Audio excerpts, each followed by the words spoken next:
Oke guys, welcome back to Daily Charting with Toshi, di mana kita akan daily chart your favorite cryptocurrencies. Oke, today's video is brought to you by Huobi Global. Ya, kita tahu Huobi Global adalah salah satu exchanger terbesar di dunia. Top 10 CMC memiliki volume yang besar, ya, miliaran US dollars per 24 jamnya. Tentu di sini juga cukup lengkap, ada spot trading, di sini ada margin trading juga, ada derivatives dan lain-lain. Ya, jadi bagi kalian tertarik untuk trading di Huobi Global bisa cek link referensi di bawah dan mulai trade di Huobi Global. Oke, dalam 24 jam terakhir, cryptocurrency market lanjut lagi turun sebesar 3,86%.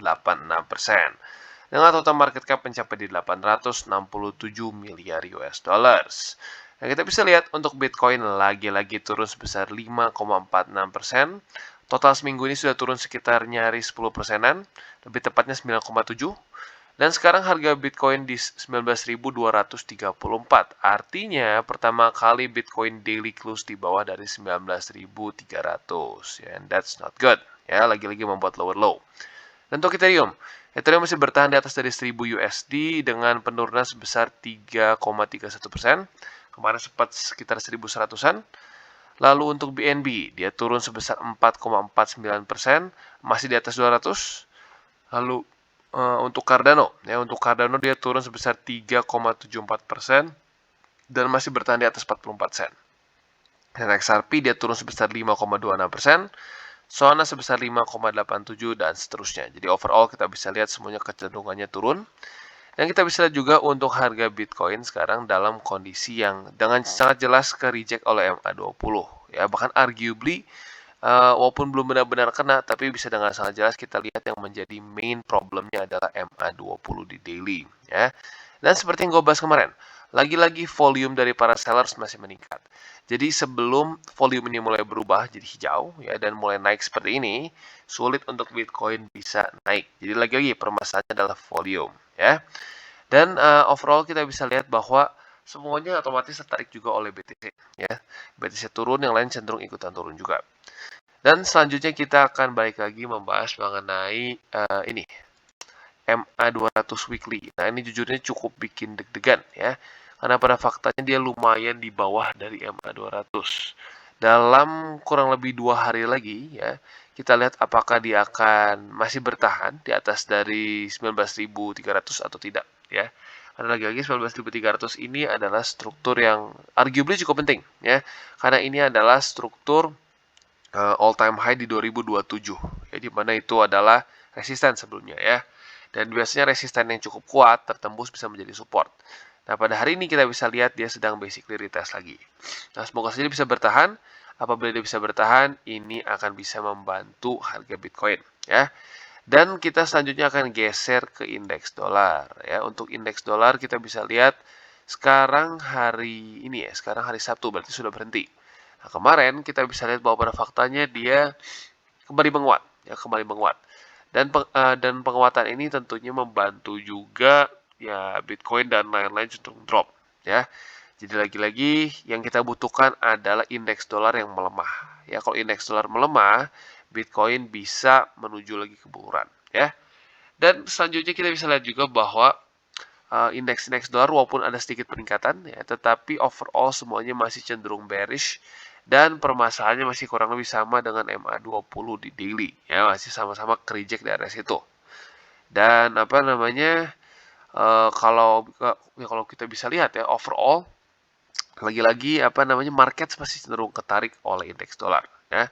Jadi sebenarnya kalau kita butuhkan paling besar dari market bisa dibilang pada saat ini ya, lebih ke the Feds. Ya, apabila the Feds bisa mulai pivot, itu bisa dibilang menjadi kunci utama dari perubahan di markets. Ya, dan bukan cuma crypto market saja, ya lagi-lagi indeks-indeks saham, risk on asset semua sekarang sangat bergantung terhadap indeks dolar.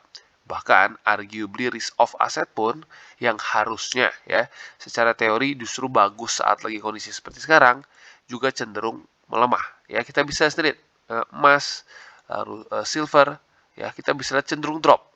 Padahal seharusnya aset-aset risk off seperti ini dia harusnya bisa naik. Ya, jadi lagi-lagi ini anomali ya.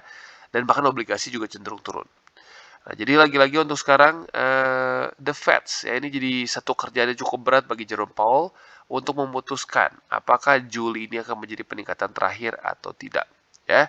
Dan di waktu bersamaan di akhir Juli ini kita harus bersiap-siap karena kemungkinan besar akan tetap ada peningkatan interest rate ya. Kemungkinan besar kalau dari data terakhir ya dari statement beberapa anggota dari the Feds akan masih sekitar 75 basis point. Maka dari itu ya siap-siap volatilitas di akhir bulan dan kemungkinan besar Bitcoin bisa lebih dalam lagi ya. Tapi ya balik lagi, arguably seperti itu selalu ada counterpointnya. Ada counterpointnya mungkin ada orang melihat seperti karena statement kemarin justru harga Bitcoin dan risk on aset cenderung turun dulu. Itu mencoba untuk memprice in harga. Itu juga mungkin terjadi ya. Tapi lagi-lagi kita bukan seorang dukun, kita nggak tahu apakah harganya nanti sudah terhitung price in atau saat tanggal ya akhir bulan Juli ini akan tambah drop lagi.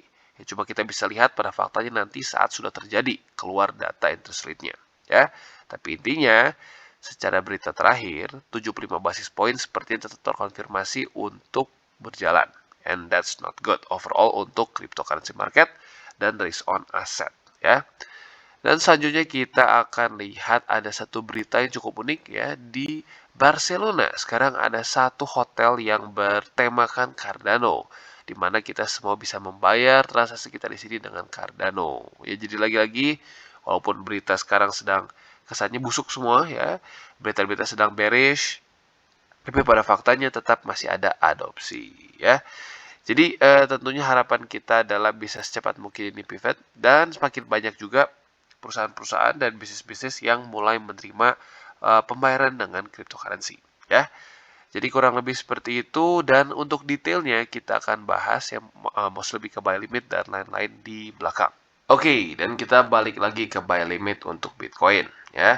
Jadi buat kalian yang sudah pasang di 19.300 otomatis sudah kena ya. Lebih tepatnya bukan 300 nih, 19.255 secara struktur. Kemarin atau lebih tepatnya tadi jam 7 pagi dia close-nya tipis banget sebenarnya. 19.248. Jadi technically sedikit di bawah dari struktur ya. Nggak bagus sebenarnya ya. Dan volume sellers pun terus meningkat. Ya, lagi-lagi itu menunjukkan bahwa ya masih cenderung bearish ya. Harapannya adalah kita bisa tetap terpantul di daerah 19.255 di sini dan retest lagi 20 ya. Nah, semoga saja ya PR-nya menurut gua adalah Bitcoin harus bisa menaklukkan MA20 dulu sebelum kena nanti di akhir Juli. Karena gini ya, andaikan dia masih di bawah dari 20 ya, dan Juli terjadi, kemungkinan besar 20 akan jadi monster yang sangat ganas. Ya, kembali menghancurkan harga Bitcoin lebih dalam lagi. Ya, jadi harapannya adalah kalau dia tembus dulu 20 dan 20 jadi support, minimal dia ada tambahan teman lah gitu kesannya, tambahan ally supaya dia nggak sampai kalau di Juli ada volatilitas, dia ngedrop masih ada bantuan support lah gitu kesannya ya. Dan untuk yang ketiga ya, untuk yang ketiga masih ada di sekitar sini ya, di 15.600 ya, 15.670 tepatnya ya. Dimana ini adalah data dari beberapa siklus sebelumnya. Dia terjadi 30% drawdown dari MA200 weekly ya. Jadi kurang lebih seperti itu untuk Bitcoin dan lagi-lagi kalau kita bisa lihat di sini lagi dalam minggu ketiga di MA200 weekly ya, secara historically butuh beberapa minggu ya. Di sini butuh 4 minggu paling cepat. Di sini butuh belasan minggu dan di 2015 butuh puluhan minggu. Ya, jadi lagi-lagi seperti yang gue bilang daerah MA200 weekly ini bukanlah satu daerah atau mantul sultan. Bahkan lebih seremnya karena resesi ya, ini bisa dibilang resesi pertama Bitcoin ya dan langsung on steroids ya, bahkan banyak yang bilang resesi kayak ini bisa lebih parah daripada 2008 ya, jadi otomatis cukup drop ya dan lumayan di bawah juga dari MA200 ya. Jadi kurang lebih seperti itu untuk Bitcoin. Buat kalian tertarik untuk akumulasi Bitcoin, altcoins, dan lain-lain, jangan lupa bisa menggunakan link referensi di bawah. Dan jangan lupa bahwa DCWT ini bukanlah financial advice dan juga bukanlah bagi-bagi sinyal. Tujuannya adalah untuk edukasi dan membiasakan para subscriber gue untuk bisa charting. Oke, dan selanjutnya kita masuk ke Ethereum. Dan untuk Ethereum kita bisa lihat ya, masih sama kurang lebih. Ya, sama seperti BTC kurang lebih ya. Sama-sama permasalahannya dengan MA20 dan volume para sellers masih cenderung meningkat, which is not good. Ya, jadi Yang kita butuhkan adalah reversal dari volume ya. Jadi gue udah bahas dari kemarin ya, volume ini gue udah bikin apa ya? Gue udah kasih warning sejak di sini ya. Harga naik tapi volume dari buyersnya tidak naik ya. Nah, akhirnya apa? Akhirnya turun terus, sellers mulai masuk dan volume sellers yang naik. Akhirnya harga drop. Jadi untuk sekarang yang paling penting adalah volumenya bisa berbalik dulu nih. Sekarang mulai bullish dan volumenya seperti ini tapi basically hijau. Ya kalau itu bisa terjadi, 20 masih bisa ditaklukkan. Tapi kalau ini terus meningkat, ya si volume dari sellersnya meningkat, ya sulit. Ada kemungkinan dia lanjut turun terus, ya. Nah, jadi buat kalian yang punya posisi short yang kemarin nih, yang di EMA 20 masih dibuka, ya mungkin bisa nunggu ke sampai di daerah mungkin 900, ya. Jadi kurang lebih seperti itu untuk Ethereum. Oke, dan selanjutnya kita masuk ke Phantom. Ya, Phantom kita bisa lihat kembali terjadi pelemahan. Ya, dia ke-reject oleh MA20, tetapi bedanya volume sellersnya mulai sedikit turun. Ya, jadi semoga saja kalau dia mau ya reversal harus berubah nih. Ya, si volumenya mulai jadi hijau dan cenderung naik seperti tangga. Ya, nah, jadi buat kalian yang masih punya posisi short dari sekitar 30 sen di sini, ya berarti masih dalam kondisi profit, ya. Buat yang short di sini, itu sekarang dalam kondisi profit sekitar 17 persenan. Nah, sekali lagi buat kalian yang TP-nya lebih agresif, ya bisa pertimbangkan di sekitar 21 sen di sini. Buat kalian yang konservatif kan sudah dapat nih kemarin ya, di sini berapa persen, not bad. Nah, tapi lagi-lagi buat kalian yang lebih agresif, yang lebih ambil resiko, bisa tetap tahan sampai ke daerah 21 sen lebih 7. Ya, sebenarnya lebih baik kalau dibulatin ke 22 sen ya supaya lebih aman ya. Jadi kurang lebih seperti itu untuk FTM dan overall kita bisa lihat masih cenderung bearish. Dan kalau kita mau akumulasi spot sebenarnya kalau mau dipertimbangkan boleh juga sih di dua tempat ini ya. Jadi ini di waktu bersamaan bisa menjadi TP untuk nge-short kita dan juga bisa untuk akumulasi Phantom secara spot juga. Nah, tapi sekali lagi gue sarankan untuk altcoins jangan terlalu besar untuk akumulasi spotnya karena lagi-lagi secara kemungkinan drawdownnya bisa lebih besar lagi dibandingkan dengan BTC dan ETH ya. Jadi kurang lebih seperti itu. Ini untuk yang medium risk, ini untuk yang konservatif ya. Dan 15 sen ini ya adalah bisa dibilang stasiun terakhir untuk Phantom karena ini adalah summer low bagi dia. Kalau dia tembus, gue sarankan untuk tidak tambah lagi dulu spotnya ya. Dan kalau ada yang sempat nanya kemarin nih di komen ya, gue belum sempat balas secara langsung, gue balas di sini aja.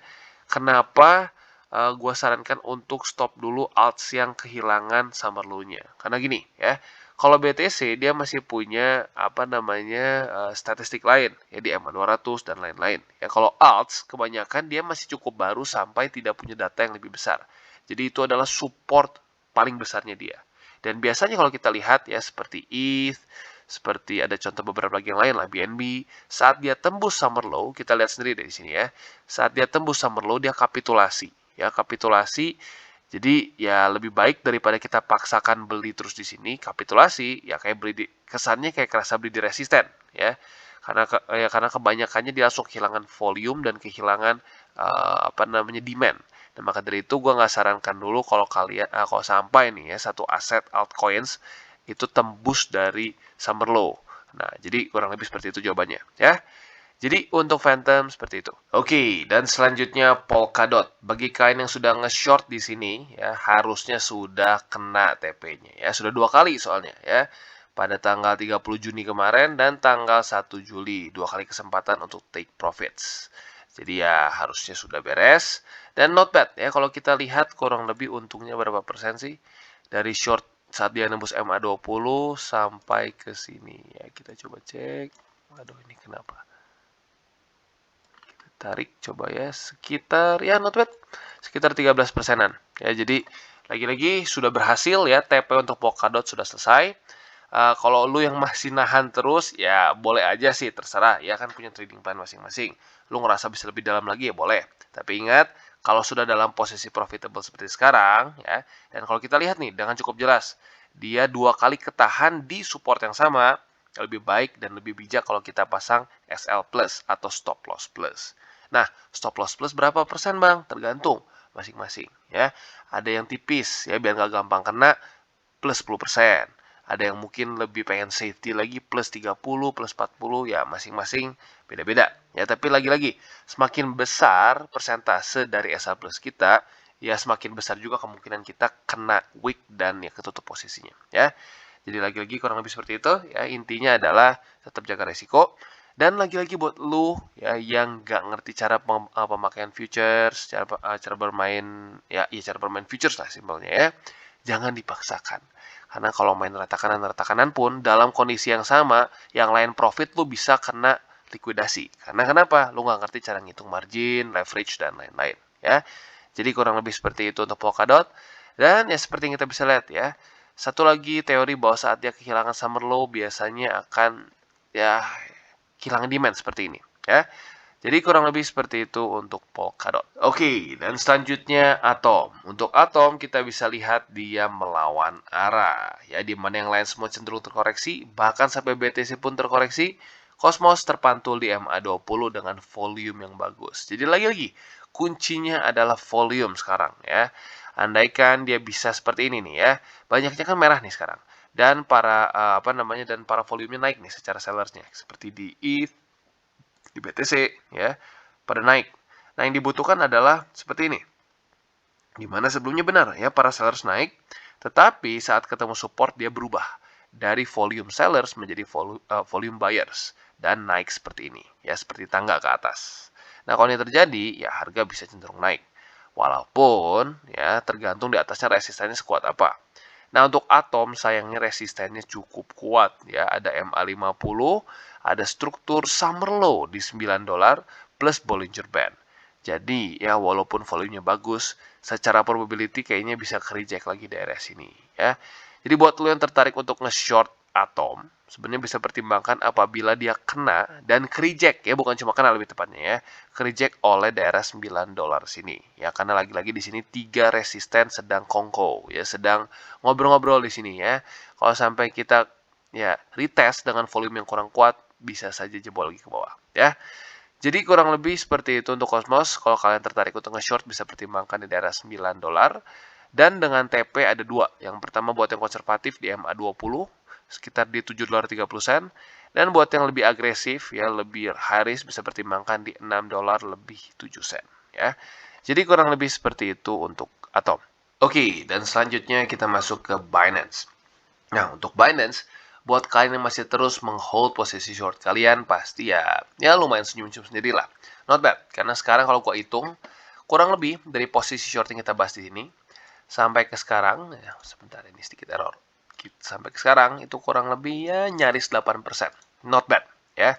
Nah, jadi lagi-lagi, ya sekarang tinggal kita tunggu, apakah akan kena target TP kita atau tidak. Beberapa alts yang lain sudah kena. Ya, sudah kena yang konservatif dan lagi menuju ke yang lebih agresif. Nah, untuk yang BNB kita bisa lihat targetnya ada dua sebenarnya. Ya, yang pertama di sekitar 196,9, tapi gua sarankan naikkan ke 200 karena just in case ada support psikologis di 200 ya. Nah, buat kalian yang lebih agresif mungkin bisa pertimbangkan lebih dalam lagi di sini di sekitar 183,1 USD ya. Jadi kurang lebih seperti itu untuk Binance. Dan lagi-lagi ya, ini penyakitnya sama seperti ETH dan BTC. Volume para sellersnya masih terus meningkat. Walaupun jujurnya nggak separah ETH. Ya, kalau ETH lumayan parah nih. Rapih dan naik terus. Untuk BNB ada sedikit penurunan, menguat lagi, dan seterusnya. Ya, jadi kurang lebih seperti itu untuk BNB. Oke, dan Cardano. Ya, bagi kalian yang kemarin nge-short Cardano di MA20, sekarang harusnya sudah kena TP-nya. Ya, bahkan dari kemarin tanggal 30 Juni. Dan buat kalian yang sudah TP, congratulations, sudah untung sekitar, ya lumayan, 13%-an lah ya, not bad. Jadi lagi-lagi, buat kalian yang sudah punya posisi short di sini, harusnya sudah kena TP. Kalau belum kena TP, ya lebih baik di TP di daerah 44 sen ya. Karena kita bisa lihat, beberapa kali ini menjadi support yang cukup baik. Ya, tapi buat lu yang mungkin ngerasa, bang, gue ini bisa lebih dalam lagi nih, gue yakin. Boleh aja ya. Tapi gue sarankan dengan apa? SL Plus ya. SL Plusnya berapa persen? Lagi-lagi tiap orang beda-beda ya. Karena gini ya, kalau lu mau kasih 10%, ya kasih 10%, taunya kena, aduh bang, gue jadi cuma dapet untungnya kecil nih. Ya kan SL Plusnya 10%. Terus ada yang misalkan taruh di 50. waduh bang, ini cuma nge-week ujung-ujung turun lagi. Ya, lagi-lagi. Ya, makanya trading plan lu gimana? Itu karena ada plus minusnya dari dua jenis strategi untuk SL Plus. Ya, tipis atau besar. Jadi kurang lebih seperti itu ya. Kalau gua pribadi sarankan TP aja sekarang. Ya, TP sekarang. Kalau dia kena lagi 20, ke-reject lagi, baru mungkin buka posisi short lagi. Ya, jadi kurang lebih seperti itu untuk Cardano. Untuk spot ya kita bisa lihat, gue pribadi kayaknya sekarang jangan dulu lah ya. Karena kenapa? Kondisi BTC-nya lagi buruk ya. Jadi kurang lebih seperti itu untuk Cardano. Oke guys, jadi itu adalah akhir dari segmen DCWT kita pada hari ini. Dan jangan lupa bagi kalian yang merasakan manfaat dari segmen ini, jangan lupa untuk share ke teman-teman kalian. Dan apabila lu pengen mensupport channel kita, ya TCI, jangan lupa untuk menggunakan link referral kita di bawah. Nggak wajib ya, tetapi apabila lu menggunakan link referral kita di bawah, ada macam-macam ya, dari Bybit, Huobi, Maxi, toko kripto, dan banyak lagi ya. Ya, walaupun nggak wajib, tapi kalau menggunakan link referral kita, lu secara langsung membantu perkembangan dari TCI. Dan satu lagi, jangan lupa juga untuk join Telegram group kita, di mana kita bisa ngobrol-ngobrol santai mengenai dunia cryptocurrency secara dua arah. So, jangan lupa untuk like, subscribe, klik the bell icon, and see you on the next video.